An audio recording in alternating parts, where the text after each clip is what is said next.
Everyone, आज की video में मैं आप लोगों को पार्ट 8 एक्सप्लेन करूँगी गो अहेड ड्रामा का। एंड आई होप अपने प्रीवियस पार्ट्स देख लिए हो। जिगी के डैड आज फिर हाइकाओ से मिलने आते हैं उनके रेस्टोरेंट में एंड उन्हें समझाने आते हैं, लेकिन फिर हाइकाओ उनकी बात नहीं सुनते एंड देन उन्हें भगा देते हैं रेस्टोरेंट के बाहर ही। तभी उन्हें बाहर आंट मिलती है और वो भी उन्हें झाड़ के भगा देती है। जिनजिन एंड किनविन कैफ़े में मिलते हैं क्योंकि उन्होंने टैंग के लिए नोट्स तैयार किए हैं क्योंकि वो स्कूल नहीं आ रही थी और ये बहुत देर तक वेट करते हैं जब जाके टैंकिंग आती है एंड देन ये दोनों बहुत उसके ऊपर चिल्लाते हैं एंड लास्ट में किंगमिन उसे नोट्स भी नहीं देती क्योंकि टैंकिंग कहती है कि मुझे नोट्स दे दो। तो टैंकिंग कहती है नोट्स देने का फ़ायदा क्या, तुम्हें समझ में आएगा। जिनजिन देखती है कि उसके रेस्टोरेंट में लॉक लगा हुआ है और वो कहती है अभी तो 5 ही बजे, इतनी जल्दी रेस्टोरेंट बंद कैसे कर दिया। वो घर आती है, पापा भाई सबको बुलाती है, लेकिन वो देखती है कि घर में कोई भी नहीं है एंड देन उसके बाद वो वरीड हो जाती है। उसे एक कॉल आता है और पता चलता है कि वो सब हॉस्पिटल में आए क्योंकि वहाँ पे एक कस्टमर को फूड पॉइजनिंग हो गया था, तो वो ये देखने वगैरह गए थे। एंड देन जब ये वापस आते हैं तो जिनजिन अपने डैड से बहुत सारे क्वेश्चन पूछती है। डैड कहते हैं मैं एक ही टाइम पे इतने सारे क्वेश्चन के आंसर्स कैसे दूंगा। एंड देन ये लोग अपने डैड को थोड़ा अकेला छोड़ देते हैं क्योंकि इनका रेस्टोरेंट 1 हफ्ते के लिए बंद हो गया है। एंड देन इसके डैड बहुत ही ज़्यादा परेशान होते हैं क्योंकि इनका restaurant he one of the source था इनकम का। एंड यहाँ पे ये दोनों ग्रोसरी स्टोर पे आते हैं तीनों और ये अपने लिए आइसक्रीम वगैरह सब कुछ लेती है।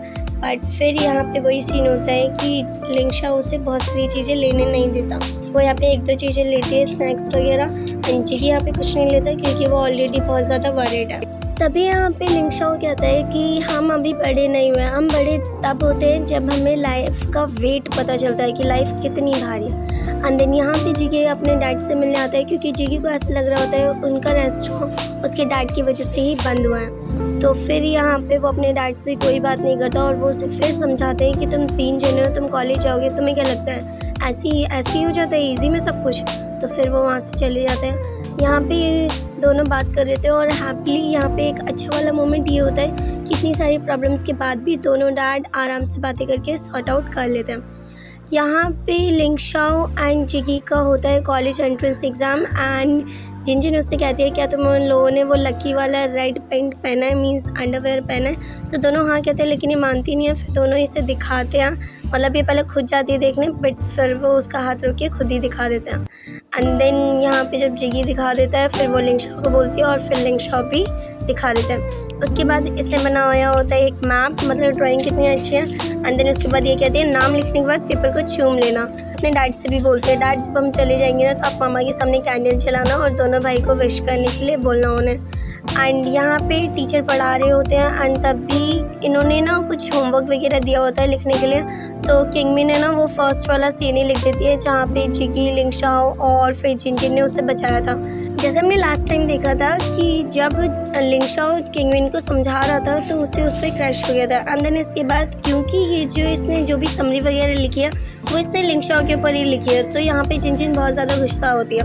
एंड गुस्सा होने का कारण यही है कि इसने जिनजिन और जिगी को मेंशन नहीं किया उसमें, लेकिन किंगमिन उसे मना लेती है। यहाँ पे टैंकिंग अपने फादर एंड मदर के साथ रेस्टोरेंट में होती है एंड यहाँ पे हमें उनकी रियल जॉब पता चलती है कि जो टैंकिंग की ममा है वो कैशियर है एंड उसके डैड एक ड्राइवर है। लेकिन स्कूल में इसने सबको कुछ अलग अलग चीज़ें बताई होती हैं एंड उसी के साइड में हमारे ये चारों कैरेक्टर्स भी होते हैं एंड ये बातें ये सब सुन लेते हैं। जब ये वॉशरूम में जाते हैं तो वहीं पे टैंकिंग आ जाती है और कहती है तुम लोगों ने क्या क्या सुना और जो भी सुना है ना वो बताना मत किसी को। उसके बाद जिनजिन को आ जाता है गुस्सा क्योंकि पहले टैंकिंग उसे डरा रही होती है, फिर जिनजिन भी उसे डरा देती है। मतलब ये रियल में इतने खड़ूस नहीं है बट ये एक दूसरे को ऐसे डराने दिखाने के लिए बोलते रहते हैं। एंड देन उसके बाद यहाँ पे ये दोनों बहुत ही ज़्यादा खुश होते हैं क्योंकि उन्होंने टैंकिंग को भगा दिया। क्लास में टैंकिंग और जिनजिन एक दूसरे को देख ही रहे होते हैं और जब जिनजिन अपनी सीट पे जाके बैठ जाती है, अपनी नोटबुक वगैरह रख देती है तो उसे एक चॉकलेट का बॉक्स मिलता है और उस पर लिखा होता है कि तुम किसी को बताना मत कल के बारे में। एंड जिनजिन चॉकलेट खाने के बाद मान भी जाती है और इसी बात से जो हमारी टैंकिंग है वो खुश हो जाती है। जिनजिन यहाँ पे अपनी पढ़ाई कर रही होती है, मीन्स उसका भाई उसे समझा रहा होता है। एंड देन उसके बाद वो उपासी लेती है तो उसका भाई फिर उसके सर पे मारता है। एंड देन वो कहती है कि आपके एग्ज़ाम्स खत्म हो गए तो आप हैंग आउट करने का मन कर रहा है, तो वो कहता है नहीं, तो वो कहती है मेरा कर रहा है और फिर उसे वो दोबारा मारता है। एंड देन उसके बाद जिनजिन कहती है कि मेरे सर पे मत मारा करो, एक मेंटल से कौन शादी करेगा। तो उसका भाई कहता है आई विल।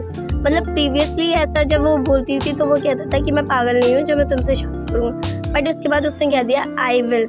अब पता नहीं जिन ऐसा दिखाती है कि उसे समझ आया कि नहीं आया, वो तो मुझे भी समझ नहीं आया। लिंग शाओ की ग्रैनी है, उनकी तबीयत ख़राब हो जाती है एंड ये होते हैं लिंग शाओ के अंकल आंटी एंड उसके डैड भी यहीं आ जाते हैं हॉस्पिटल में एंड देन ये लिंग शाओ को कॉल करते हैं, बट लिंग शाओ आज वापस घर नहीं आएगा, वो हॉस्पिटल में ही रहेगा अपने डैड के साथ। सो yes, this was the drama means part 8. Thank you very much for watching.